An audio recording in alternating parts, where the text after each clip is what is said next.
Chapitre 6. L'appel résonne.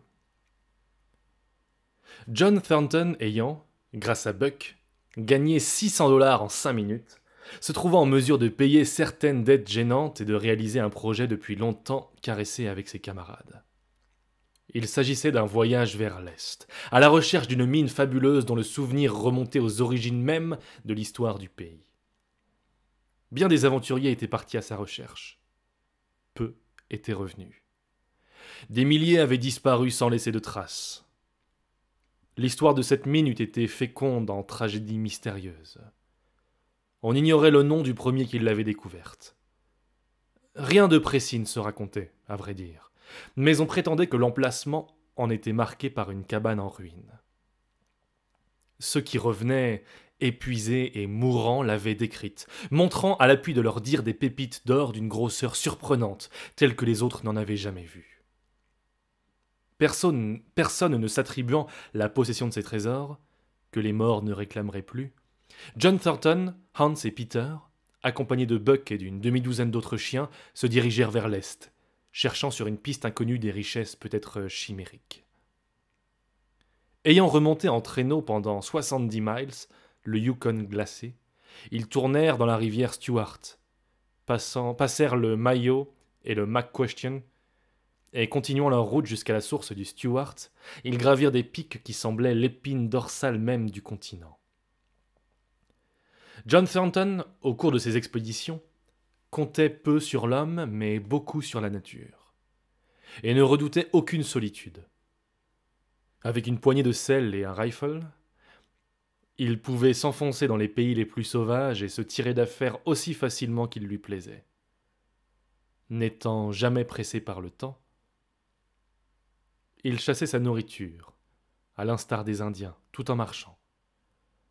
Si le gibier manquait, il poursuivait son chemin sans se troubler, sûr d'en retrouver tôt ou tard. L'ordinaire, pendant ces longs voyages, devant être la viande fraîche, les munitions et les outils constituaient la principale charge du traîneau. Ce fut pour Buck un temps de liesse et de joie perpétuelle que cette vie de chasse, de pêche, de vagabondage infini dans des pays inconnus. Pendant des semaines entières, on marchait du matin au soir. Pendant d'autres, au contraire, on semblait vouloir prendre racine en quelques lieux solitaires. On dressait le camp. Les chiens flânaient, et les hommes, pratiquant des trous dans la terre où le gravier gelait, lavaient près du feu de grandes écuelles de boue dorée. Tantôt on avait faim, tantôt on faisait bonne chère, suivant les hasards de la chasse et les caprices du gibier. L'été arriva. Alors, hommes et chiens traversèrent en radeau les lacs bleus des montagnes, remontèrent ou descendirent des rivières inconnues, sur de frêles barques taillées dans des arbres des forêts environnantes. Les mois passaient. Tandis qu'ils erraient ainsi dans la vaste étendue dont nulle main n'avait tracé la carte pour les guider, mais que des pas humains avaient foulé jadis, si la tradition disait vrai. Ils subirent de violents orages, tourmentes de neige en plein été, vents cinglants, éclairs aveuglants. Souvent ils virent tomber la foudre à leur côté.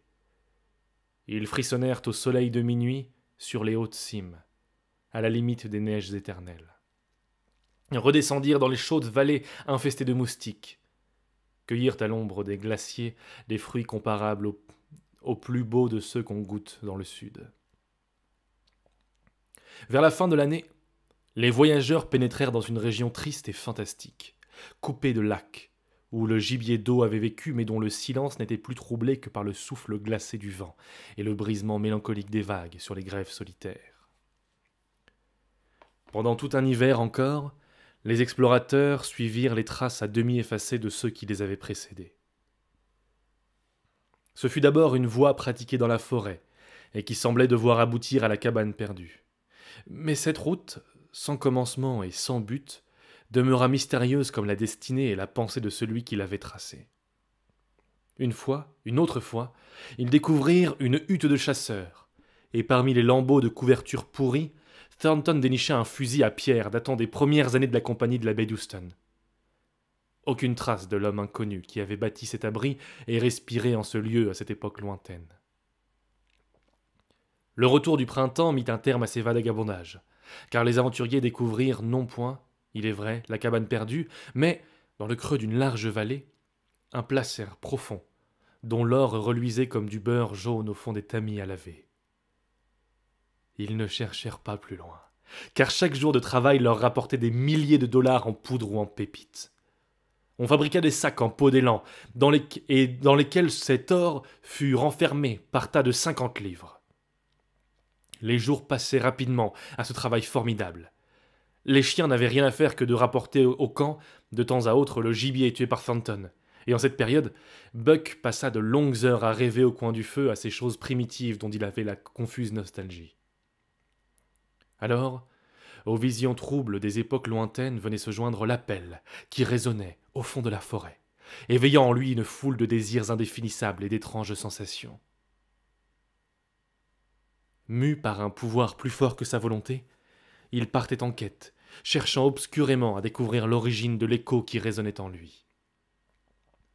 Errant dans la forêt, il humait avec ivresse la senteur de la mousse fraîche et des herbes longues couvrant le sol noir, parmi l'humus séculaire, et ces odeurs salubres le remplissaient d'une joie mystérieuse déjà ressentie, lui semblait-il. Alors le souvenir de l'homme aux longs bras, couvert de poils qu'il suivait jadis, lui revenait plus vif. Il s'attendait presque à le trouver, au détour du sentier marqué dans les taillis par le passage fréquent des bêtes sauvages. Et il quêtait plus ardemment, parfois. Il demeurait des journées entières blotti derrière un tronc d'arbre, guettant patiemment, avec une inlassable curiosité, tout ce qui bougeait autour de lui. Les mouvements des multiples petites vies abritées parmi les grands arbres, insectes ou bestioles aux poils fauves. Puis il rentrait au camp, et s'étendait de nouveau près du feu pour rêver. Mais soudain, il levait la tête, dressait les oreilles, écoutait, plein d'attention. Obéissant à l'appel entendu de lui seul, il bondissait sur ses pieds et filait droit devant soi pendant des heures sous les voûtes fraîches de la forêt, au fond du lit desséché des torrents, dans les grands espaces découverts et fleuris. Mais, par-dessus tout, il se plaisait à courir, ainsi, dans la pénombre odorante des nuits d'été, alors que la forêt murmure dans son sommeil, et que ce qu'elle dit est clair comme une parole articulée. À cette heure, plus profond, plus mystérieux, plus proche aussi, résonnait l'appel. La voix qui, incessamment, l'attirait, du fond même de la nature. Une nuit, il fut réveillé tout à coup en sursaut. Alerte, les yeux brillants, les narines frémissantes, le poil hérissé en vague, l'appel se faisait entendre, et tout près cette fois. Jamais il ne l'avait distingué si clair et si net. Cela ressemblait au long hurlement du chien indigène. Et dans ce cri familier, il reconnut cette voix, entendue jadis, qu'il cherchait depuis des semaines et des mois. Traversant, rapide et silencieux comme une ombre, le camp endormi, il s'élança sous les bois.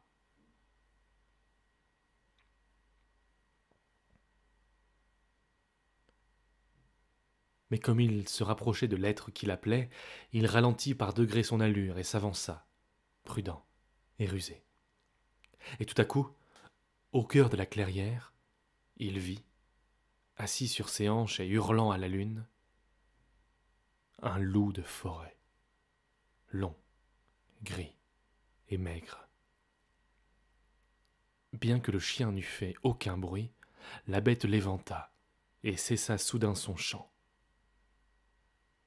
Buck s'avança, la queue droite, les oreilles hautes, prêt à bondir. Pourtant, tout dans son allure marquait, en même temps que la menace, le désir de faire amitié. Mais le fauve, sourd à ses avances, prit soudain la fuite. Buck le suivit à grands bonds, plein d'un désir fou de l'atteindre. Longtemps ils coururent, presque côte à côte. Enfin, le loup s'engagea dans le lit desséché d'un torrent barré par un fouillis inextricable de branchages et de bois morts. Alors la bête sauvage, se trouvant acculée, fit volte-face, par un mouvement familier, à Joe et aux chiens indigènes au bois. Et, grinçant des dents, claquant avec bruit des mâchoires, il attendit. Buck, au lieu de l'attaquer, tournait autour du loup avec un petit murmure amical, remuant la queue et riant à belles dents. Mais le loup se méfiait, car sa tête arrivait à peine à l'épaule du chien, et il avait peur. Et tout à coup, d'un mouvement souple et furtif, il s'échappa et reprit sa course. La poursuite recommença. Encore une fois, le loup faillit être pris, et pour de nouveau s'échapper et recommencer à fuir. La bête était en mauvaise condition, sans quoi Buck n'aurait pu l'égaler à la course. Il courait presque côte à côte, jusqu'au moment où le loup s'arrêtait, montrait les dents, et recommençait à fuir de plus belle. Enfin, reconnaissant que Buck ne lui voulait pas de mal, la bête s'arrêta et laissa le chien lui flairer le museau. Sur quoi, ils devinrent amis, et se mirent à jouer ensemble, de cette façon nerveuse et timide qui semble démentir la férocité des bêtes sauvages. Quelques instants plus tard, la bête se remit en marche, d'une allure aisée, indiquant un but définitif. Il fit comprendre à Buck qu'il devait l'accompagner, et, côte à côte, ils se mirent à courir dans la pénombre. Ils suivirent le lit du torrent, à travers la gorge aride qui lui donnait naissance, et, sur le versant opposé de la cascade, ils atteignirent une contrée de plaines et de forêts étendues, que traversaient de nombreux ruisseaux. Ils galopèrent des heures entières à travers ces espaces, tandis que le soleil s'élevait sur l'horizon. Buck était infiniment joyeux. Il se sentait répondre à l'appel. Les souvenirs anciens lui revenaient en foule sur cette terre vierge et sous ces cieux immenses, tandis qu'il courait aux côtés de son frère le fauve.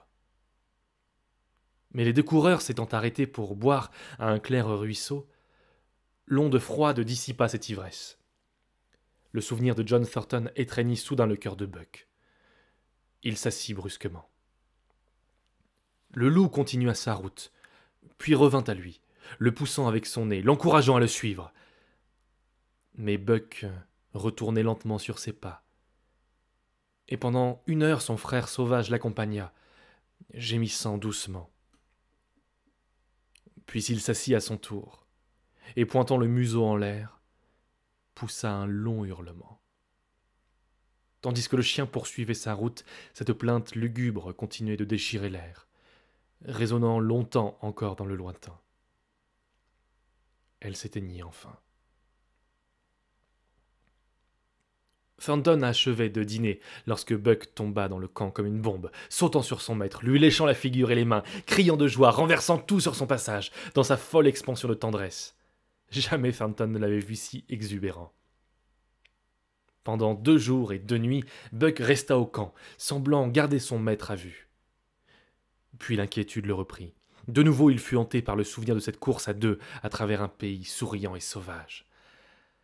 Il se remit à courir les bois, mais sans pouvoir retrouver son farouche compagnon. La plainte lugubre ne se faisait plus entendre. Son orgueilleuse confiance en lui éclatait dans tous ses mouvements du chien, et communiquait à son être physique une sorte de plénitude gracieuse et terrible. Il eût semblé un loup gigantesque, sans les taches fauves de son museau et de ses yeux, et l'étoile blanche qui marquait son front et sa large poitrine. Par l'astuce, il tenait du loup, par la force et le courage de son père le chien géant, par la beauté et l'intelligence de sa mère la fine collée. Ces qualités, jointes à une expérience acquise de la plus dure des écoles, faisaient de lui une créature superbe et redoutable entre toutes. Jamais on ne vit chien pareil, répétait Thornton avec une juste fierté, en le regardant marcher dans le camp, orgueilleux et fort, roi de tout ce qui l'entourait. Nul ne soupçonnait la transformation qui s'opérait en lui, aussitôt qu'il pénétrait dans la solitude de la forêt. Il ne marchait plus, alors. Il devenait un animal sauvage, silencieux et léger, ombre à peine entrevue glissant parmi d'autres ombres. Il savait tirer parti du moindre abri, se traîner sur le ventre comme un serpent, et comme lui bondir et frapper. Et il pouvait saisir la perdrix sur son nid, surprendre le lapin à son gîte, et attraper au vol les petits écureuils agiles. Toutefois, il ne tuait pas par plaisir, mais seulement pour vivre et se nourrir du produit de sa chasse. Comme l'hiver approchait, les élans descendaient en grand nombre pour venir passer la saison rigoureuse dans les vallées basses et mieux abritées. Buck avait déjà réussi à prendre un jeune d'assez forte taille, mais il aspirait à s'emparer d'une proie plus digne de lui. Cette chance lui échut enfin, dans un défilé solitaire. Une vingtaine de ces animaux, conduits par un vieux chef, descendaient à petite journée de la région des bois et des sources. Le chef était une bête d'aspect farouche, dominant le sol de 6 pieds, et dont la tête formidable était ornée de bois immenses, portant au moins 14 andouillets, et mesurant 7 pieds d'une pointe à l'autre. Ses petits yeux brillaient d'une lueur verte et cruelle, et il parut à Buck lui-même un adversaire redoutable. Il mugit de fureur en apercevant le chien. Cette fureur s'augmentait sans nul doute de la douleur qui lui causait une flèche, dont le pêne lui sortait à mi-flanc. Guidé par l'instinct inné du chasseur, hérité de ses ancêtres qui pratiquaient déjà cette tactique au premier temps du monde, Buck se mit tout d'abord en devoir de séparer sa proie du reste du troupeau. Ce n'était pas là une mince besogne, car le vieux mâle était aussi méfiant que rusé et féroce. Le chien dansait en aboyant devant l'élan, l'exaspérant par ses clameurs, tout en ayant bien soin de se tenir à distance respectueuse des andouillets formidables et des terribles pieds plats qui l'eussent écrasé d'une foulée. L'animal, furieux, fonçait sur Buck, qui feignait de fuir pour l'entraîner à sa poursuite. Mais à peine le vieux faisait-il mine de s'écarter du troupeau que 2 ou 3 jeunes élans chargeaient le chien à leur tour, ce qui permettait au chef blessé de rejoindre le gros de la troupe. Les bêtes sauvages savent déployer une patience entêtée, inlassable et tenace comme leur vie même. Et Buck possédait cette patience tout entière. Il demeurait sur les flancs du troupeau, harcelant les femelles et les petits, enveloppant la troupe d'un cercle hostile, rendant l'animal blessé fou de rage impuissante. Cela dura toute la journée. Au coucher du soleil, les jeunes se montraient déjà moins ardents à venir au secours de leur chef obsédé. L'approche de l'hiver, obscurément pressentie, les entraînait vers des pâturages mieux abrités, et leur instinct les poussait à sacrifier une tête unique pour le salut du troupeau entier. Quand la nuit tomba, le vieux mâle se tenait la tête basse, regardant s'éloigner les compagnons qu'il ne pouvait plus suivre. Les vaches qu'il avait protégées, les veaux dont il était le père, les jeunes audacieux qu'il avait vaincus, tous disparaissaient, d'une allure se faisant toujours plus rapide, dans la lumière expirante du soir. Il allait terminer sa longue carrière de luttes et de victoires sous la dent d'un animal dont la tête n'arrivait pas à hauteur de ses lourds genoux. Dès cet instant, Buck ne lâcha sa proie ni jour ni nuit, l'empêchant de dormir, de boire ou de brouter l'herbe et les jeunes pousses de saule et de bouleau. Dans son désespoir, l'élan piquait des galops furieux et sans but. Buck le suivait d'une allure facile, se couchant quand sa victime s'arrêtait, mais l'attaquant dès qu'elle faisait mine de manger ou de boire. Sa lourde tête s'abaissait de plus en plus sous ses bois énormes, et le trot traînant se ralentissait. Pendant de longs moments, l'animal demeurait immobile, le nez baissé vers la terre, les oreilles pendantes et molles. L'implacable chasseur pouvait alors se reposer et boire lui-même. Et dans ces instants de répit, quand Buck demeurait couché, haletant, la langue rouge allongée sur ses dents blanches, il lui semblait pressentir un changement subtil dans la contrée. On eût dit que des êtres nouveaux y avaient pénétré, en même temps que les élans descendaient des hauteurs. La forêt, l'onde et l'air décelaient leur présence qu'un sens mystérieux lui révélait. Il résolut, sa chasse terminée, d'approfondir cette étrange et attirante énigme. Le soir du 4e jour de chasse, il terrassa, enfin, le grand élan. Et pendant 24 heures, il demeura près de sa proie, mangeant et dormant tour à tour. Puis, reposé, rafraîchi et vigoureux, il reprit le chemin du camp de Thornton. Il allait d'un long galop aisé qui durait des heures entières, sans jamais se tromper, se dirigeant avec une sûreté humiliante pour l'homme et son aiguille magnétique. Tout en marchant, ce changement pressenti s'affirmait à lui de plus en plus. Il y avait dans le pays une présence nouvelle, et cette conviction ne venait plus seulement de son instinct propre. Le témoignage des autres animaux, celui de la brise même, le confirmait en lui. Plusieurs fois, il s'arrêta pour respirer l'air frais du matin et déchiffrer un message qui lui faisait reprendre sa course avec plus d'ardeur, car il sentait le drame tout proche, une calamité imminente, sinon déjà consommée. Aussi, après avoir traversé la dernière cascade, descendit-il vers le camp en redoublant de circonspection. Au bout de 3 miles, il rencontra une piste fraîche, menant droit au camp de John Thornton.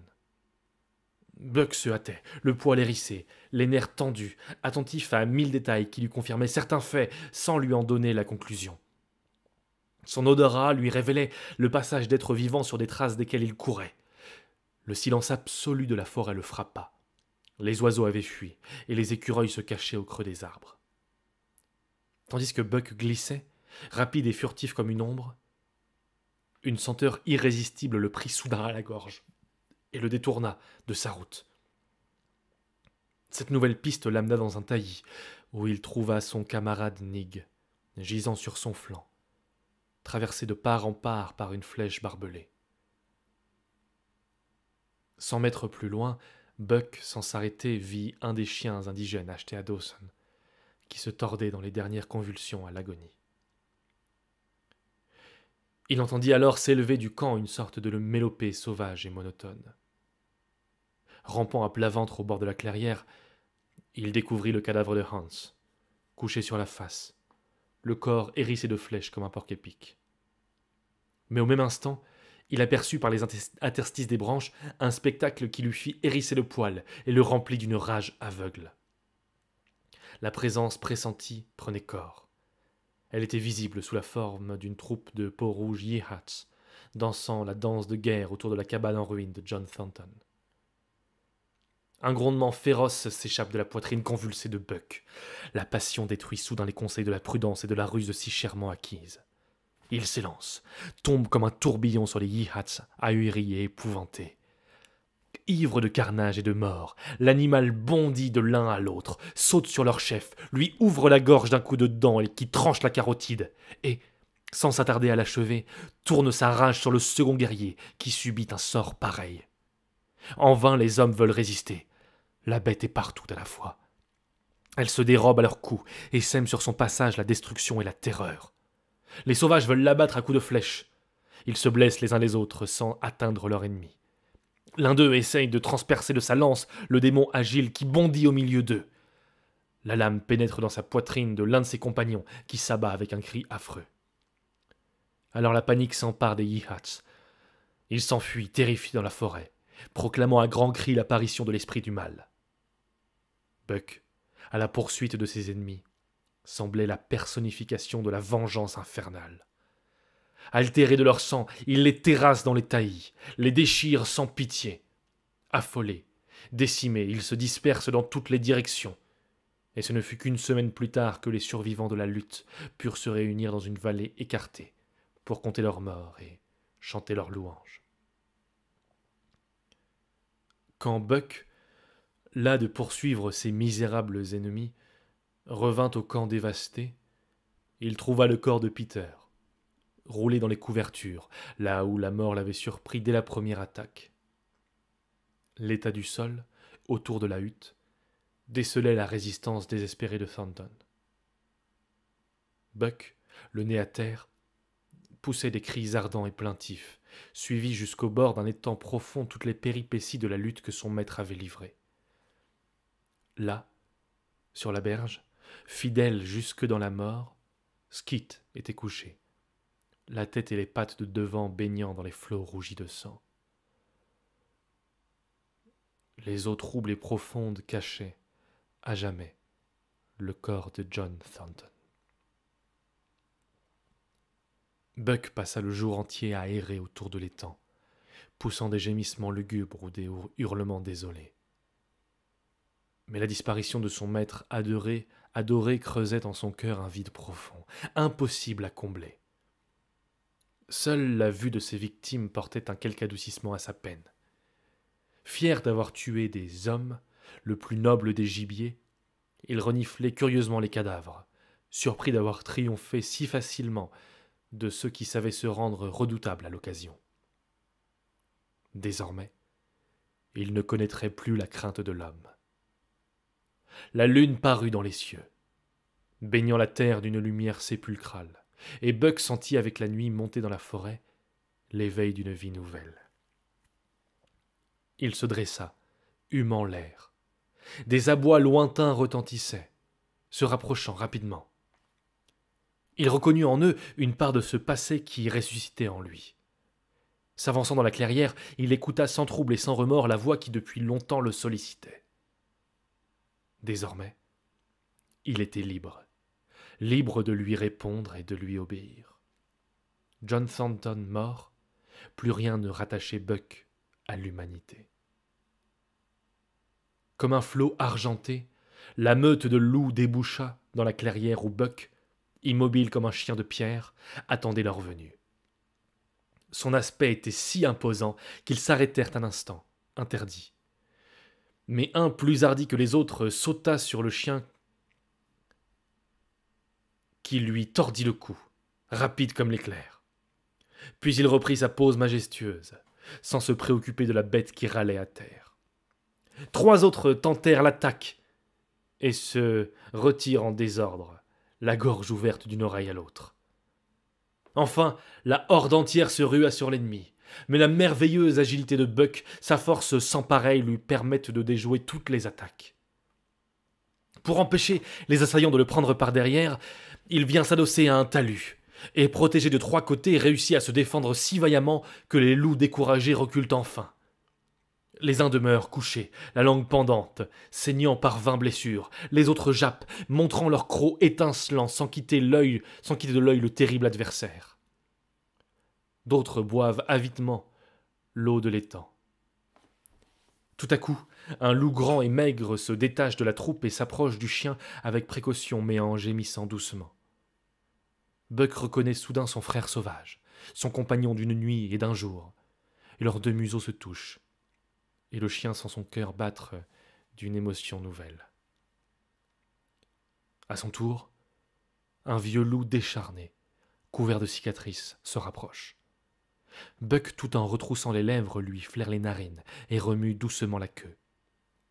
Sur quoi, le vieux guerrier s'assied et, pointant son museau vers la lune, pousse un hurlement mélancolique et prolongé. Les autres le reprennent en chœur.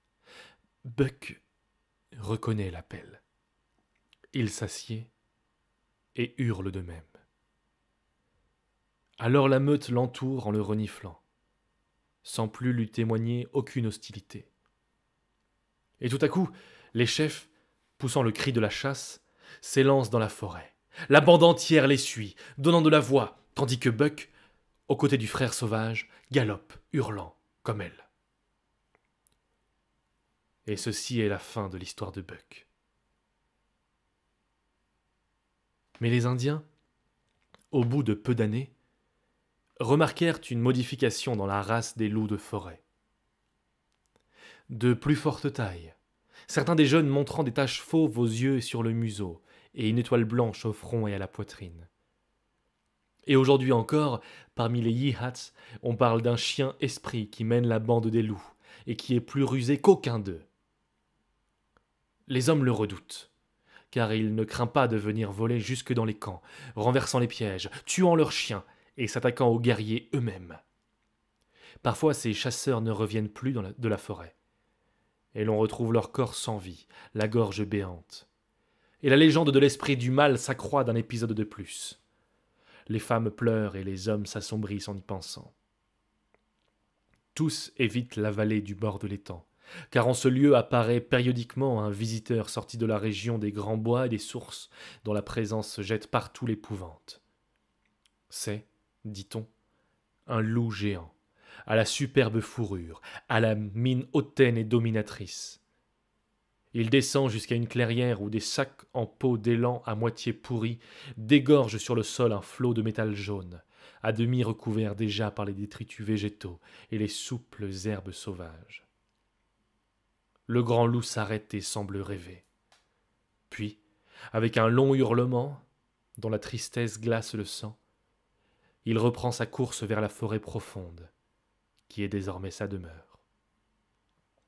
Alors, quand viennent les longues nuits d'hiver et que les loups sortent du bois pour chasser le gibier dans les vallées basses, on le voit courir en tête de la horde, sous la pâle clarté de la lune, ou à la lueur resplendissante de l'aurore boréale.